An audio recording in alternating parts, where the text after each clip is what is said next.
Hey, what's up, friends and family?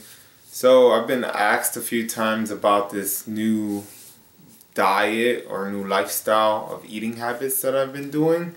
I decided to make a video summarizing the chapters to the best of my ability. So I'm just going to get right into it so that I hope this can be as much as value to you as it is to me. I'm very passionate about this new diet because it's a very rebellious kind of diet compared to what we've all thought and been listening to for our whole lives. So it's been a big turn for me, and I've seen a lot of great things from it. This is why I'm so passionate about it. So yeah, let's get into it. This is part 1 of chapter 1 because chapter 1 is very long, so I'm going to cut it up into 2 parts and it's packed with information.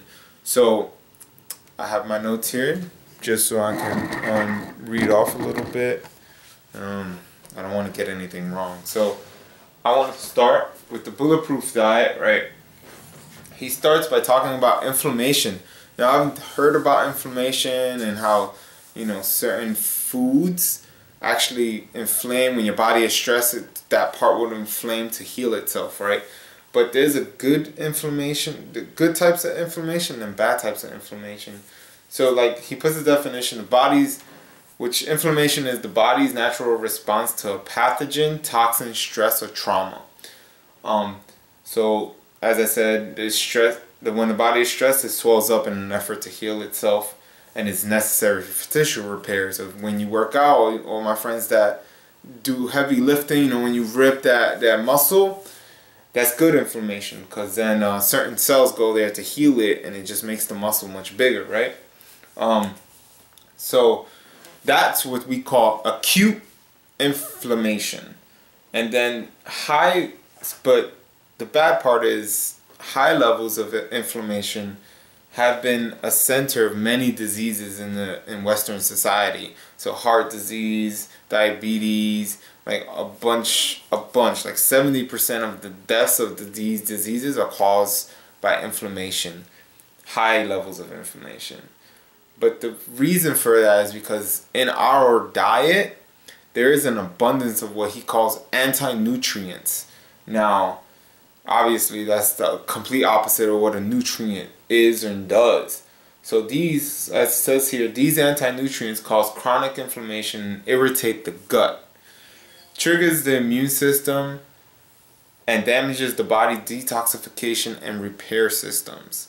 Now, in the book, he talks a lot about the gut, so you'll probably hear me talking about that, because apparently the gut biome, this whole area here of our body, is very, very important. You have good bacteria, bad bacteria, but that's going to be something we get into later. So, of course, processed food is the biggest culprit in all this. Also, a big thing was that plants did not evolve for us to eat them. They evolved complex defense mechanisms to keep us from eating them. Now that was big. I mean, you already been told, oh, you want to lose weight, you gotta eat that salad, you gotta eat, a bunch of these kinds of greens and all that, and you have to eat raw kale and all this stuff. And that's actually a lot of BS. Those plants have a lot of acidity and toxins in them, which we'll get to. So he talks about the main anti-nutrients, which are lectins, phytates, oxalates, and mycotoxins, which also can be named mold toxins. So I'm going to get into lectins first. So you can find these in beans, nuts, and grains. Not everyone is sensitive to it, but you can be. And some can even be found. Some of these lectins can be found in tomatoes, eggplants, peppers, and even potatoes. Although most lectins can be killed off by certain cooking methods. So if you want to see that, it's good to download the Bulletproof infographic that he has. I have it right here on my refrigerator. Excuse me. I have it here on my refrigerator just so I can see. And of course I do my research and I look at his blog and everything like that to see how I can see. The next one is phytates. So these anti-nutrients slows and prevents minerals absorption, so you get the very minimal nutrition from food. And what prevents that? Whole grains, nuts, and seeds are really the major sources. Now, your body can filter out most of the phytates for use if you have it very minimal. So don't eat nuts every day, pretty much, and don't eat them throughout all day. Like, that's not going to be too healthy for your body. Then that was a quick one. Then the next one is oxalates. This is found in kale, chard, spinach, buckwheat, black pepper, parsley, poppy seeds, rhubarb, amaranth, beets, chocolate, most nuts, most berries, and beans. And basically, you can have these foods, but just kind of in moderation. You can have them. You shouldn't be having them every day because that's actually going to be detrimental to your health. And he says, do not, like he really said this hard, like, do not eat raw kale, spinach, or chard in salads or even smoothies. And he explains it in the book, but I don't want to get too into it. This is like a summary, right? So he says also choose your nuts and chocolate carefully. Like, certain kinds of nuts have lower amounts of this, so you can eat them. And same thing with chocolate, like milk chocolate, and like lower, depends on how your body reacts to it as well.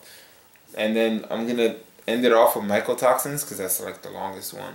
So this thing, he's actually making a documentary on this because it's mostly in your environment. So where your allergies come from, all that is all mycotoxins. So it's mostly found in coffee beans. So I know a lot of people drink coffee. You know, that's their wake up thing, right? My parents do it, my roommate does it, my friends, everybody, they love coffee. But they don't know that coffee has a ton of these mycotoxins and like mold toxins on the coffee beans through the way they're, you know, picked, and the way they, you know, the transportation, production, and the way it gets delivered to certain stores. It's like a lot of different stuff. Especially, he talks about cheap coffee has the most mold toxins and very harmful for your body.